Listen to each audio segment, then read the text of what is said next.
Il y a quelques jours, la Direction générale d'Air Algérie s'est livrée à une grotesque séance d'ouverture de pli relative à l'appel d'offres pour l'acquisition de 15 avions qui coûteront près de 2 milliards de dollars USD. Cet exercice de pseudo-transparence était destiné à faire oublier le scandale qui ébranlait cette opération qui s'est traduite par la mise sous mandat de dépôt de certaines personnes, dont le fils de Ben Flis, ami du DG de la compagnie et par une ISTN infligée à ce dernier comme il a été révélé récemment par Algérie Par, à peine 3 mois après son entrée en fonction. Un record peu reluisant. Nos révélations. Pseudo-transparence car l'essentiel n'a pas été dit, à savoir, le nombre de soumissionnaires et les prix offerts. En effet, la transparence ne consiste pas à passer une info creuse et sans intérêt sur le 20h de l'ENTV et le fil de l'APS. Les professionnels du secteur vous diront que dans le monde de l'aéronautique, la transparence financière est rare car les constructeurs interdisent la publication de leurs offres financières. Donc, vous aurez compris que c'était juste une mise en scène pour faire oublier l'essentiel qui concerne la décision prise sur le nombre et type d'appareil. En fait, et selon nos investigations, ce choix ne repose sur aucune étude sérieuse.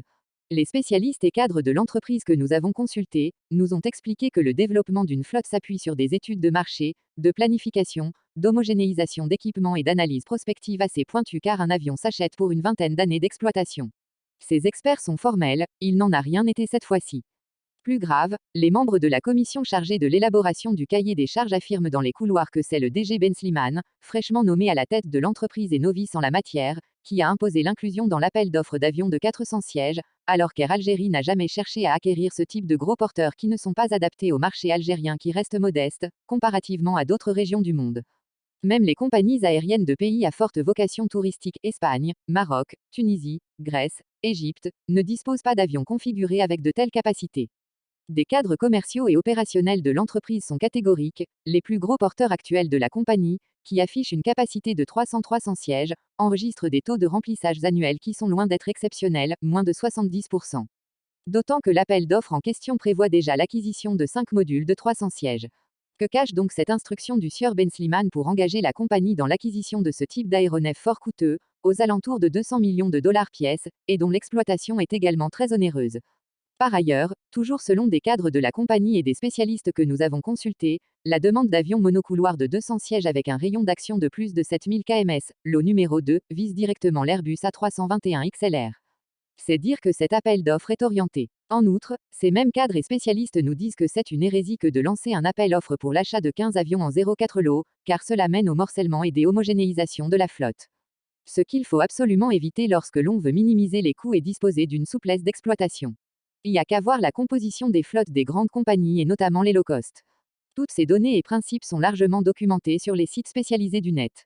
Seul, le premier responsable d'Air Algérie semble les ignorer. Ces erreurs se payeront cher, très cher, et pendant longtemps. Les derniers développements intervenus au niveau d'Air Algérie, nomination d'un nouveau DG inexpérimenté n'augure rien de bon. En effet, après le long intérim catastrophique de 18 mois assuré par l'incompétent Meroy à la tête de la compagnie nationale, les responsables du secteur n'ont pas trouvé mieux que de nommer Yacine Ben Slimane, un transfuge de la compagnie française Aigle Azur qui a lésé, suite à sa faillite, des milliers d'Algériens des deux bords de la Méditerranée. Ce dernier, contrairement à ce que ses soutiens veulent faire croire, n'a jamais occupé une fonction centrale ou de dirigeant au sein de la direction générale d'Aigle Azur France. Le titre ronflant de délégué général de M. Ben Slimane au sein d'Aigle Azur n'était rien d'autre que celui d'un délégué commercial en Algérie, sans aucun pouvoir décisionnel. À quand la nomination d'un ancien chef de service de Total à la tête de Sonatrach? Nous reviendrons plus tard sur le parcours professionnel ambigu de ce responsable. En tout cas, jamais Air Algérie n'a été dirigé par des personnes de si petite envergure. Médiocres, mais cupides et prédateurs, qu'on en juge. Meroy qui, pourtant, n'était que DG intérimaire s'est octroyé, avec la complicité du PCA par intérim, Tiaïba, ex-chef de cabinet des finances, un contrat de travail de PDG doté d'avantages indus, notamment en matière de salaire, de primes variables, d'indemnités et de conditions de départ et de privilèges abusifs tels que, villa à Moretti, plusieurs véhicules et le maintien de tout cela 24 mois après sa fin de fonction, y compris un ordinateur portable. Que peut bien faire un DG intérimaire, limogé, avec un équipement informatique de la société qu'il a si mal géré? Les effets négatifs de sa gestion continueront à se faire sentir pendant des années.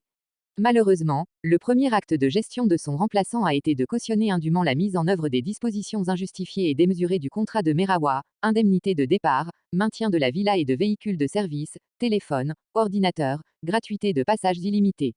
À la suite du lancement de la ligne Doha et des déclarations triomphalistes et fantaisistes du nouveau DG d'Air Algérie, nous avons mené des investigations et des entretiens avec des spécialistes du secteur qui nous ont assuré et démontré que l'ouverture de nouvelles lignes long courrier par la compagnie nationale va lourdement aggraver ses déficits.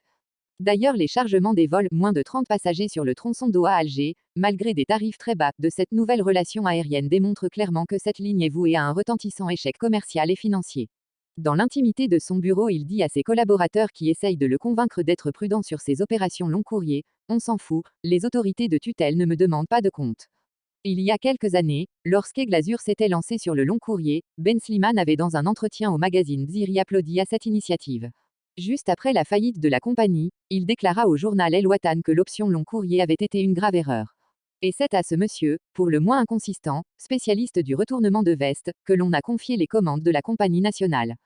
D'ailleurs, les autorités devraient se pencher sérieusement sur le passé de ce cadre qui a, au cours de sa carrière, fait des allers et retours entre l'entreprise publique EGSA et des intérêts privés étrangers, JC Deco qui a obtenu pendant des années l'exclusivité de la gestion des espaces publicitaires au sein des aéroports relevant de l'EGSA et Aigle Azur qui était bien sûr cliente de cette même société. Situation de conflit d'intérêts réel, rigoureusement proscrite par la loi et susceptible de sanctions pénales. Avant sa nomination, il a collaboré avec la société espagnole Swiftair, opérateur du vol Ouagadougou-Alger qui a crashé en juillet 2014, qui avait un projet de lancer une compagnie aérienne en Algérie.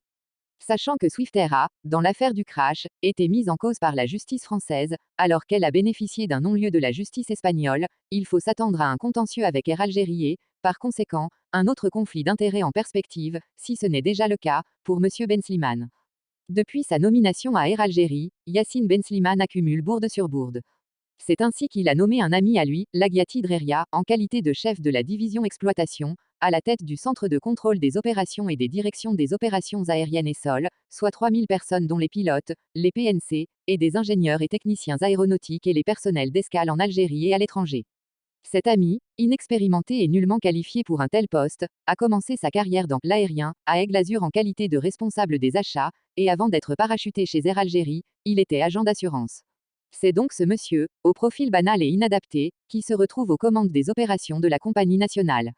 De la folie pure confie à ce sujet à Algérie par plusieurs sources bien informées des dessous du secteur aérien. Cette gaffe, impardonnable pour les cadres de la société, a engendré une démobilisation et la démission du commandant de bord de la direction des opérations qui, à ce jour, n'a pas trouvé de remplaçant sérieux, puisque l'écrasante majorité des cadres de valeur refusent catégoriquement de servir sous la houlette d'un agent d'exécution propulsé au poste le plus sensible d'un transporteur aérien qui, normalement, doit être approuvé par les autorités aéronautiques nationales. En réalité, et selon nos sources, l'intéressé ne dirige rien. Il ne fait que percevoir un salaire conséquent de cadre dirigeant et bénéficier des avantages matériels qui vont avec sa fonction. Un bel exemple de favoritisme et d'octroi d'avantages indus. Recrutement et promotion de personnels issus de son ancien employeur, y compris un chauffeur. Le comble pour le dirigeant d'une entreprise réputée être largement en sureffectif. À l'instar d'ailleurs de son prédécesseur qui n'avait pas hésité à recruter un chef de protocole. Avec Ben Slimane, les critères de recrutement ou promotion des personnels sont l'amitié, l'appartenance régionale et ou le passage par Aigle Azur. Il passe d'ailleurs son temps à glorifier son ancien employeur qui, pourtant, a fait faillite malgré l'apport d'investisseurs chinois. Il procède à des nominations à des niveaux subalternes, sans demander l'avis des responsables hiérarchiques concernés. Une grande partie de son temps de travail est consacrée à la com personnelle et au suivi des agences de voyage à l'image du petit commercial qu'il a toujours été. Que dire des annonces sans lendemain du genre, hub de Tamanrasset, conquête de nouveaux marchés de correspondance, redéploiement d'Air Algérie, s'ouvrir vers le continent africain, et tant d'autres inepties déjà annoncées par certains de ses prédécesseurs.